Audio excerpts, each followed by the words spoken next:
Assalamualaikum warahmatullahi wabarakatuh.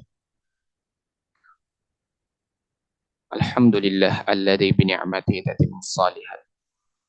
Asyhadu an la ilaha illallah wa la syarika lah. Asyhadu anna Muhammadan abduhu wa rasuluh. Hadirnya Allah muliakan. Alhamdulillah. Bersyukur kita kepada Allah Subhanahu wa taala atas segala nikmat yang diberikan kepada kita. Salam dan taslim semoga senantiasa tersampaikan kepada Nabi junjungan kita, Nabi besar Muhammad sallallahu alaihi wasallam. Allahumma shalli wa sallim wa barik alaihi. Hadirin sekalian, insya Allah pada kesempatan ini kita akan kembali melanjutkan bahasan kita dari perbuatan-perbuatan haram, yaitu berduaan dengan wanita atau laki-laki yang bukan mahram. Ya, jadi kita tidak diperbolehkan berdua-duaan dengan wanita bagi yang laki-laki, ataupun berdua-duaan dengan laki-laki bagi yang wanita yang bukan mahram.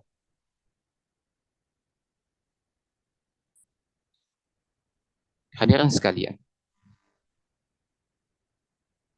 secara tabiat, secara fitrah, Allah Subhanahu wa taala menjadikan kita itu memiliki kecenderungan kepada wanita. Jadi itu memang fitrahnya manusia. Allah Subhanahu wa taala mengatakan zuina lin-nasi hubbus syahawati minan nisa. Dijadikan oleh Allah itu tampak indah dalam pandangan manusia terhadap nafsu, yaitu diantaranya apa? Wanita-wanita. Jadi secara fitrah kita itu memiliki kecondongan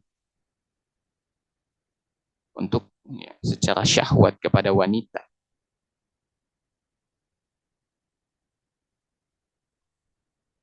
Di zaman ini ada orang yang menjadikan pacaran sebagai sarana untuk mewujudkan atau mengambil keuntungan di masa muda.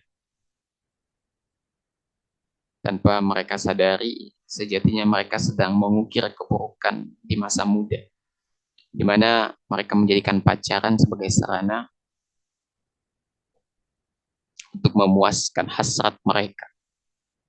Bahkan tak jarang,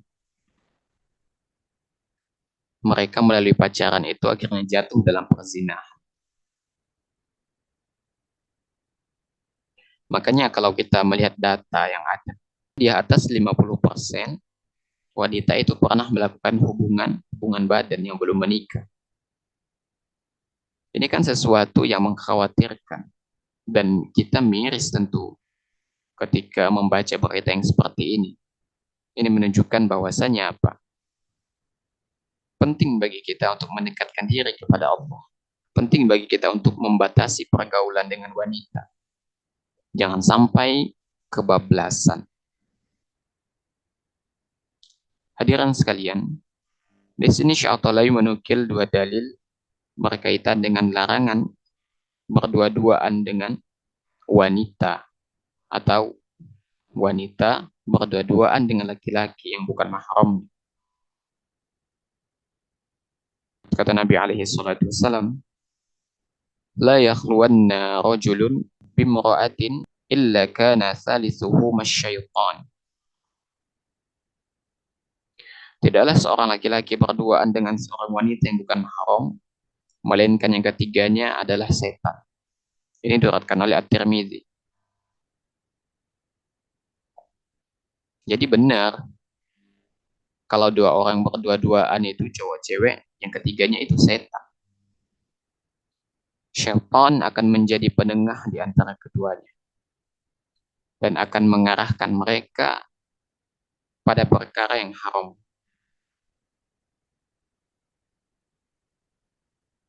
Akan mengarahkan mereka pada yang haram. Ya minimal mereka bersentuhan kulit, ya. Pegang-pegangan tangan, cium pipi. Mohon maaf ya. Karena begitulah gaya orang pacaran di hari ini.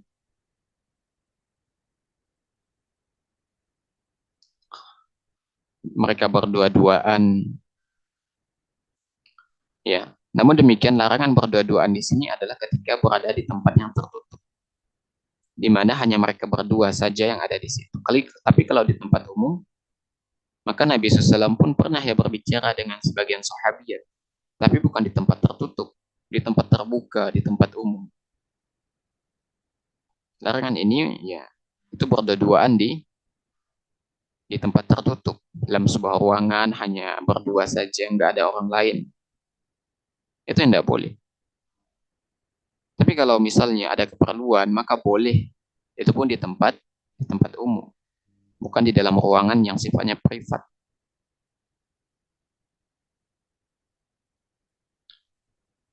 Ya banyak orang bahkan yang menganggap ya bahwa oh nggak apa-apa berdua-duaan. Makanya kita ingatkan kepada muda-mudi kaum muslimin, termasuk juga yang merantau mungkin. Ini kita ingatkan betul. Ya, akan ada yang ngekos, ya, ada yang kontrak rumah. Itu sering tuh bawa pacarnya gitu ya, ke kosnya, ke kontrakannya. Maka hati-hati. Di sisi lain dia berdosa karena pacaran. Maka ketika dia membawa atau pacarnya itu datang ke kosnya atau datang ke kontrakannya, itu berpeluang terjadi hal-hal yang tidak kita inginkan. Kan apabila sudah berdua-duaan, maka syahwat itu akan bergejolak. Jujur saja lah sebagai laki-laki gitu kan. Tidak bisa kalau terlalu dekat dengan perempuan tuh. Ya begitu akhirnya. Karena syaitan itu pintar loh. Syaitan itu pintar mengelabui kita. Ya. Kemudian Nabi SAW bersabda, la yadkhulunna rajulun ba'da yaumi hadha ala mughibatin illa wa ma'ahu rajulun aw ithnani. Setelah hari ini kata Nabi SAW, janganlah seorang laki-laki menemui wanita yang sedang ditinggal pergi suaminya, kecuali bersama satu atau dua orang laki-laki. Ini diriwayatkan oleh Muslim. Maka kalaupun kita ada perlu dengan perempuan yang bukan mahram, maka kita bawa teman dengan tujuan apa? Agar tidak terjadi hal-hal yang tidak diinginkan. Karena banyak kemaksiatan itu terjadi karena nggak ada yang lihat, merasa nggak ada yang mengawasi, ya mereka bebas melakukan apapun. Tapi di zaman sekarang ya orang banyak tidak peduli gitu kan. Di tempat umum pun jadi pegang-pegangan tangan, sender-senderan.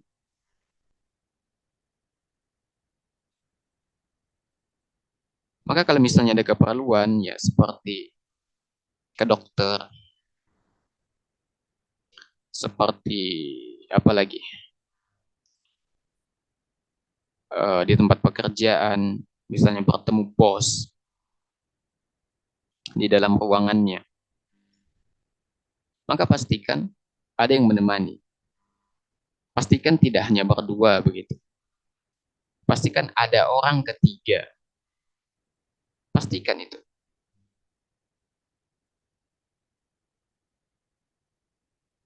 Iya. Termasuk diantaranya kalau misalnya mahasiswa tuh. Kan kadang-kala bimbingan itu kan dia bimbingan dengan dosen.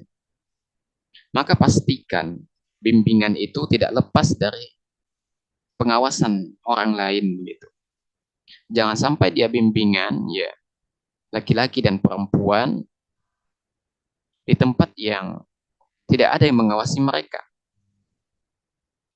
Karena ini perintah syariat. Tidak boleh berduaan dalam satu ruangan. Ini perintah syariat. Maka mahasiswa ini perhatikan betul ya. Kalau mesti di dalam ruangan tertutup, bawa temannya. Minta ditemenin. Ini dalam rangka untuk menutup pintu fitnah. Dan dalam rangka menutup apa? Menutup gerbang kemaksiatan.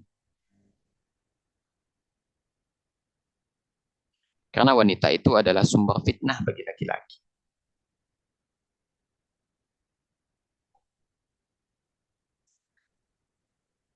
Betapa banyak kemaksiatan yang terjadi hadirin, itu berangkat dari bermudah-mudahan di dalam melakukan kemaksiatan.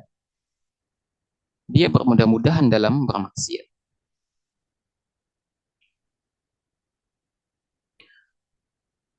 Itu adalah dalil yang dinukil oleh Syekh At-Tahlawi. Hadirin sekalian, perlu kita sadari bahwa wanita itu adalah fitnah terbesar bagi kaum laki-laki.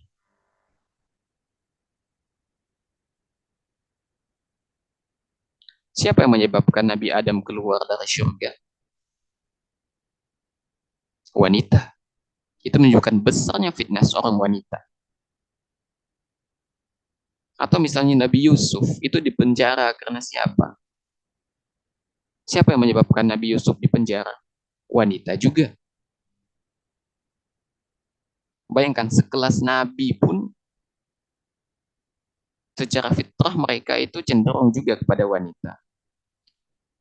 Ya. Maka apalagi orang biasa seperti kita.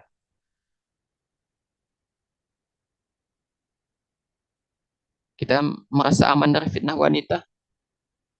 Berarti kita lebih soleh berarti dari para nabi, dari para ulama.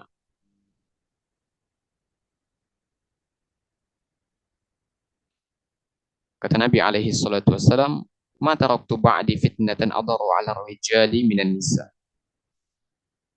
Aku tidak meninggalkan satu fitnah, satu godaan pun yang lebih membahayakan para lelaki selain fitnah wanita. Ini diriwayatkan Al-Bukhari dan Muslim. Kata Imam Nawawi, yang dimaksud godaan wanita ini bisa jadi di dalamnya istri begitu. Betapa banyak laki-laki yang awalnya itu teguh, kemudian runtuh karena seorang wanita. Betapa banyak orang berbunuh-bunuhan di zaman ini karena seorang wanita. Betapa banyak laki-laki yang kemudian bermaksiat, meninggalkan ketaatan berangkat dari seorang wanita. Jadi godaan wanita itu dahsyat hadirin. Maka jangan pernah kita bermudah-mudah dalam masalah ini. Karena kata Nabi alaihi salatu wassalam, godaan wanita itu dahsyat.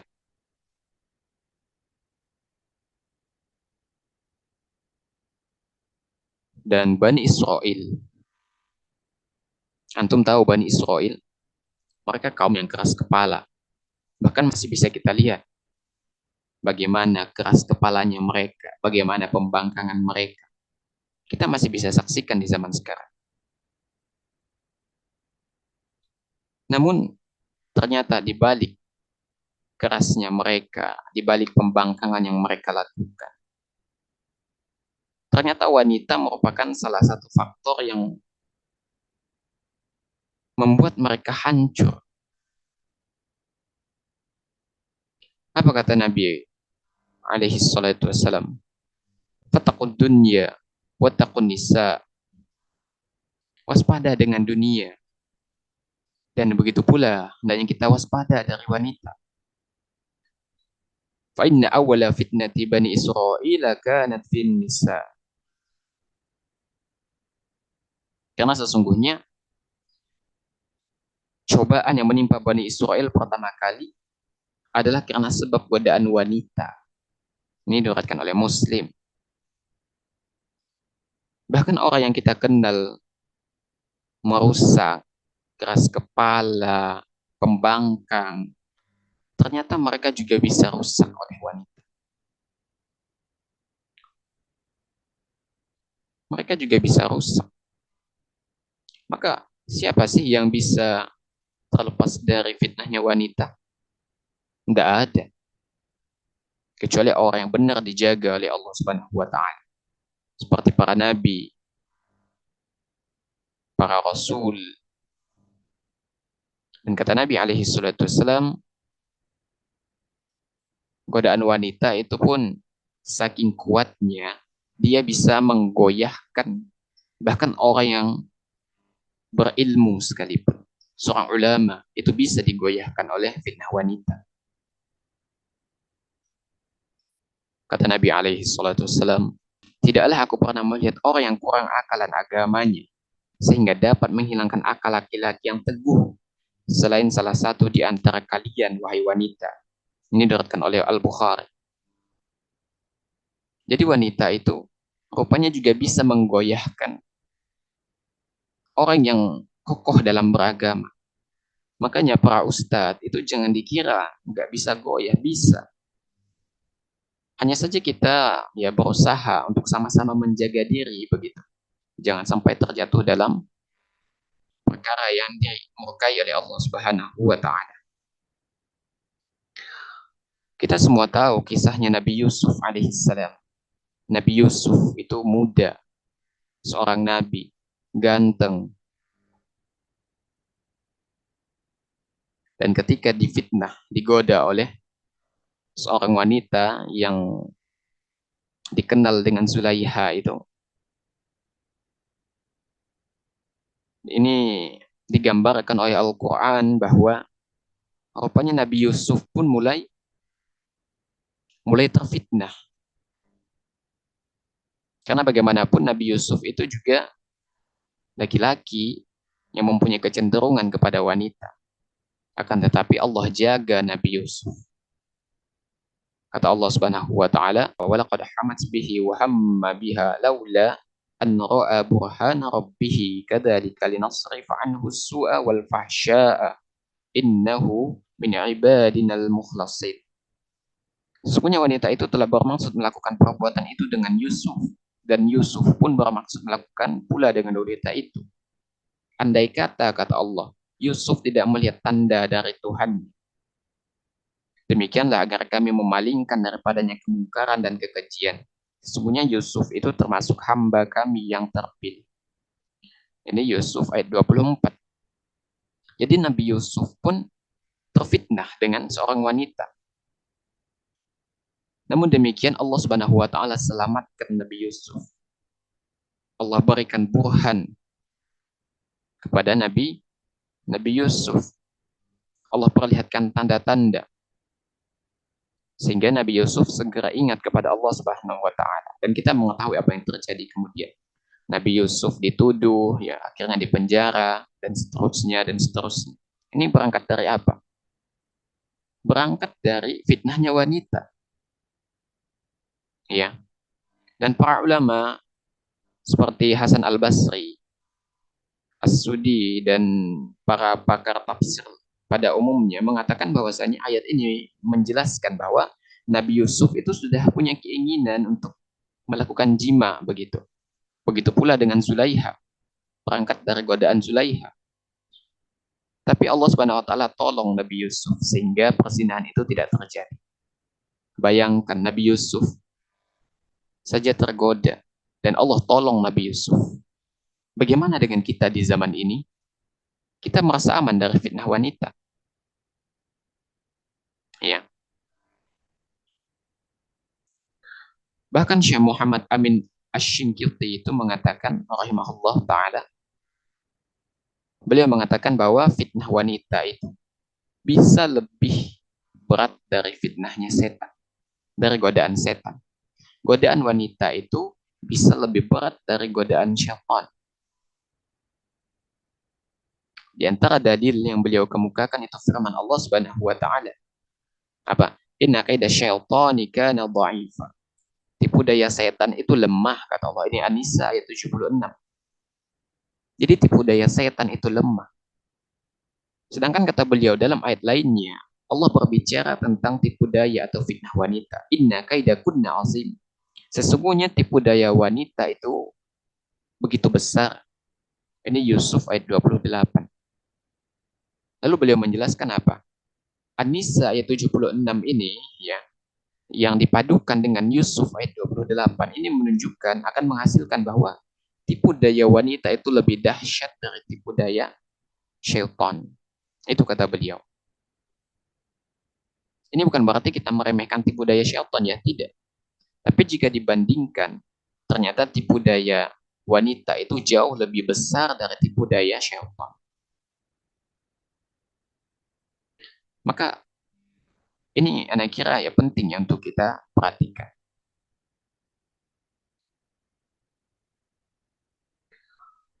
Ada sebuah nasihat yang luar biasa dari seorang tabi'in senior, Sa'id bin Musayyib, rahimahullah ta'ala.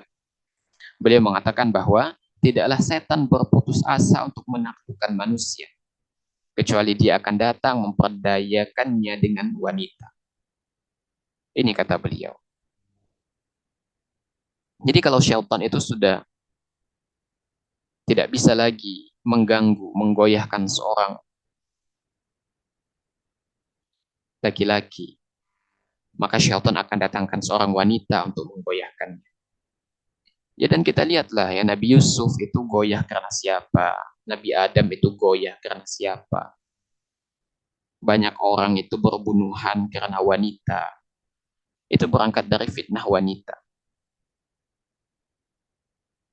Hadirin yang Allah muliakan. Maka hendaknya kita hati-hati ketika bergaul dengan wanita. Jangan pernah kita bermudah-mudahan. Karena sekuat apapun ilmu kita, sedalam apapun iman kita, fitnah wanita itu berat. Dan hendaknya kita sikapi dengan bijak. Semoga Allah Subhanahu wa taala menjaga kita dari fitnah wanita. Ya. Makanya Nabi SAW itu melarang wanita menggunakan minyak wangi ya. Karena itu bisa mendatangkan fitnah bagi kaum laki-laki. Kalau antum misalnya di jalan itu kan sering biasa. Di jalan raya, motor ya, ternyata ada yang nyalip tuh perempuan. Minyak wanginya itu kan luar biasa semerbak. Itu saja membuat kita biasa tertarik. Apalagi kalau sampai mereka menggoda kita. Nauzubillah min zalik. Ya. Taib yang benar datangnya dari Allah Subhanahu wa taala, yang keliru datangnya dari anak pribadi. Allah dan Rasulnya tentu terlepas dari kekeliruan itu. Subhanakallahumma bihamdika asyhadu an la ilaha illa anta astaghfiruka wa atubu ilaik. Walhamdulillahi rabbil alamin. Assalamualaikum warahmatullahi wabarakatuh.